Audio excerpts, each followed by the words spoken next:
ఎలాంటి లాభాపేక్ష లేకుండా గ్రామాల అభివృద్ధి కోసం భార్య పిల్లల బంగారం అమ్మి అప్పులు చేసి గ్రామాలలో అభివృద్ధి పనులు చేసిన తమ పెండింగ్ బిల్లులను చెల్లించాలని కోరిన తమను అరెస్టులు చేయడం అక్రమమని చందుర్తి మండల తాజా మాజీ సర్పంచులు అన్నారు.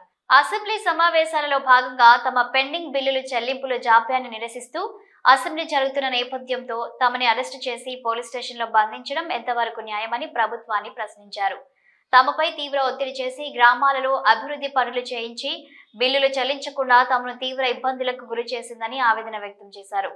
ఆస్తులు అమ్ముకొని గ్రామాల్లో అభివృద్ధి పనులు చేసిన తమ బిల్లులు చెల్లించకుండా గత ప్రభుత్వానికంటే ఎక్కువగా ప్రస్తుత కాంగ్రెస్ ప్రభుత్వం ఏర్పడి ఏడాది కాలమైనా పెండింగ్ బిల్లులు చెల్లించకపోవడంతో భార్య పిల్లలతో రోడ్డున పడే పరిస్థితి ఏర్పడిందని ఆందోళన చెందుతున్నారు.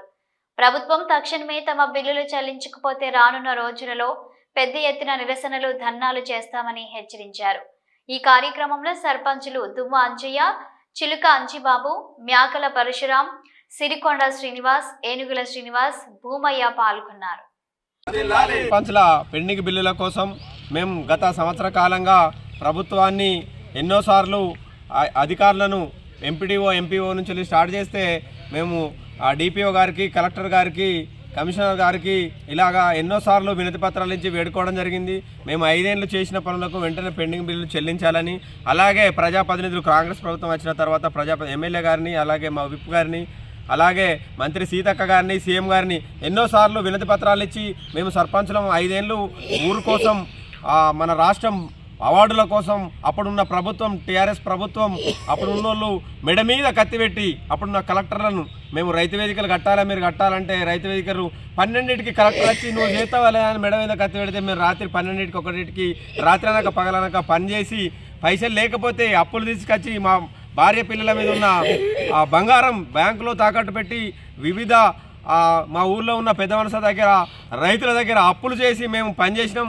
అలాగే మేము రైతు వేదికలు, శ్మశాన వాటికలు, డంపింగ్ యార్డులు, అలాగే ఈ ప్లాస్టిక్ మేనేజ్మెంట్ షెడ్లు, అలాగే పల్లె ప్రగతి అని పేరు చెప్పి 6 నెలలకోపారి 3 నెలలకోపారి అప్పుడున్న టీఆర్ఎస్ ప్రభుత్వం, అప్పుడున్న కలెక్టర్లు మమ్మల్ని మెడ మీద కత్తిపెట్టి ఇలా పాతిన్లు తీసేయాలి, ఇలా రోడ్ సాఫ్ చేయాలి, ఇలా మోర్ సాఫ్ చేయాలని యూనిఫామ్గా మమ్మల్ని గోస ఉంచుకొని లేదంటే మిమ్మల్ని సస్పెండ్ చేస్తామని మమ్మల్ని పని చేయించి అప్పుడున్న దౌర్భాగ్య ప్రభుత్వం, అప్పుడున్న ఆ ప్రభుత్వం పైసలు చేయలేదు, ఆ ప్రభుత్వం కరెక్ట్ కాదని ఇప్పుడు ప్రజలు కాంగ్రెస్ ప్రభుత్వాన్ని అనుకుంటుంటే ఆడు కోళ్ళ తినేటోడు పోతే గొర్రెలు తినేటోడు వచ్చినప్పుడు ఈ ప్రభుత్వం కూడా ఏడాది కాలం అవుతుంది ప్రభుత్వం వచ్చి వాళ్ళంటే ఏదో చేయలేదు, మీరు ఆ ప్రభుత్వంలో పనిచేసినాం, ఈ ప్రభుత్వంలో పైసలు ఎందుకు ఇస్తున్నాం అంటే అప్పుడున్న ప్రభుత్వం సెక్రటరియట్లు, సమీకృత కార్యాలయాలు కడితే మీరు అందులో కూర్చుని పరిపాలన చేస్తలేరా?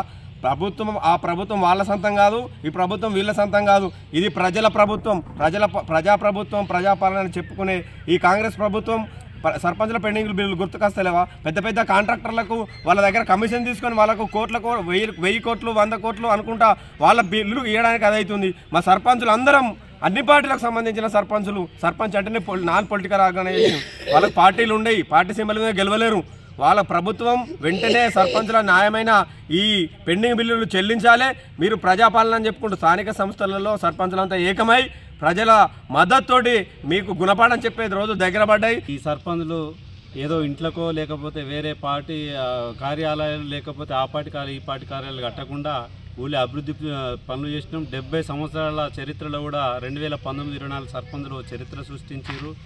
ఇండియా లెవెల్లో 19 అవార్డులు వస్తే 18 అవార్డులు తెలంగాణ రాష్ట్రానికి వచ్చినాయి. అట్లాంటి సర్పంచులను ఈ తీరున గవర్నమెంట్ పెండింగ్ బిల్లు ఇవ్వకపోవడం చాలా దారుణం. అలాగే మేము గవర్నర్ వరకు నుండి కింది స్థాయి ఎంపీడీ వరకు కూడా మేము వినతి పత్రాలు ఇచ్చుకుంటూ వచ్చినాం.